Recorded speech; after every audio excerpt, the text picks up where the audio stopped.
And that's another thing about opportunities, right? Because you have to be positioned to take advantage of opportunities. Yeah. It's like in chess, they say good moves come from good positions. It's true. You can't find a good move from a terrible position, right? If you're sitting at home with no money, it's hard to invest in Bitcoin at $1. Doesn't matter what it goes to, right? You got to be in a good position to take advantage of things. You've always got to be in a position where you have a good network, you have good information, you have some kind of liquid money, you have the ability to survive without that money. You can take a risk. Like, it's hard to set yourself up. I'm in a position now where I'm in the NBA. I'm an NBA player. I can never go broke again. So it doesn't matter, right? But once you're in the NBA, I can throw $1 million at something. It doesn't matter if it works or not. So for me, it doesn't make a difference. And that's why it's so much easier. They always say the first million is the hardest, and they're completely right. Once you get to a certain point, you can gamble to a degree. Yeah. Right? I always knew that the Matrix existed, and I always knew that the traditional systems and From the what age traditional... did you know? Say again? From what age did you know? I always knew. Okay. I just knew. Even when I was going to school and they're sitting there going, you're not going to get a good job if you don't get good grades. I was the one sitting there going, you're a liar. Shut up. I just knew the teacher was lying. I knew school was bullshit. I knew college was bullshit. I knew university was a lie. I always knew it was a trick and a con. I didn't truly understand things to the level I understand them now. But I had an intrinsic understanding, and I think everybody does. If you're at a gas station and it's 3 a.m. and a Lambo pulls up and a guy gets out of it, you're thinking criminal, drug dealer, gangster. Yeah. You're not thinking, he has a uni degree. Because you're not going to think that. So when you see money, people don't even associate the money they see with university. But then they go, I want to make money, so I'm in a university. It doesn't make sense. It doesn't make sense at all. So I think everybody knows that the system and the path they lay out for you is not a path that's going to lead to where you want to be.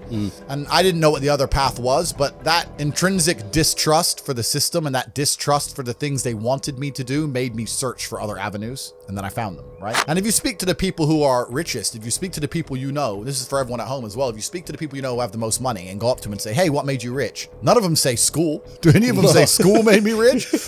I got an A in GCSE. Like, who gives a shit? It's bullshit, right? So it's all indoctrination. So I knew it was indoctrination. And for that reason, I was always searching. And if you're searching, you're going to find. Yeah. So the problem is as well, it's difficult because the way that humans work and the way that we've evolved as a species is that we don't really learn lessons unless they're learned the hard way. Yeah. I believe that unless a lesson has taught the hard way, you're not going to learn it. You can have so many near misses and people won't learn their lesson. Bro, you must know a guy who goes out there, nearly crashes his car, doesn't slow his ass down till he wrecks it. Yeah. Like, this is how people are, right? So you need that pain for the lesson to sting enough to really genuinely go inside of your mind. And it's the same with everything. It's the same with driving a car or business. Truthfully, if you want to learn a lesson about business, you're going to have to suffer at some point, right?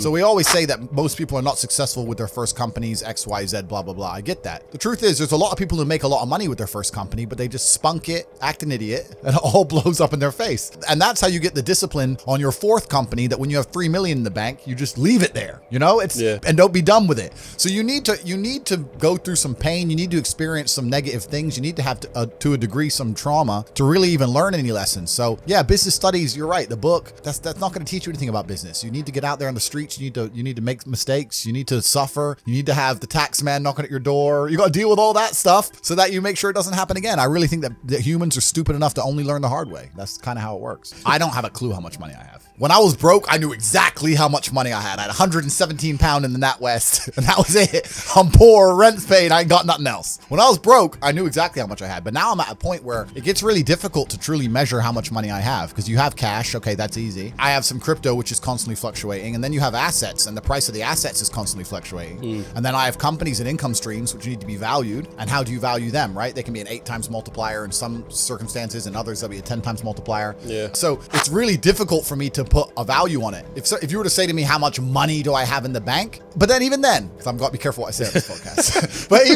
even then, once you have a healthy respect for money, once you get past a certain amount of money, you don't need it in the bank.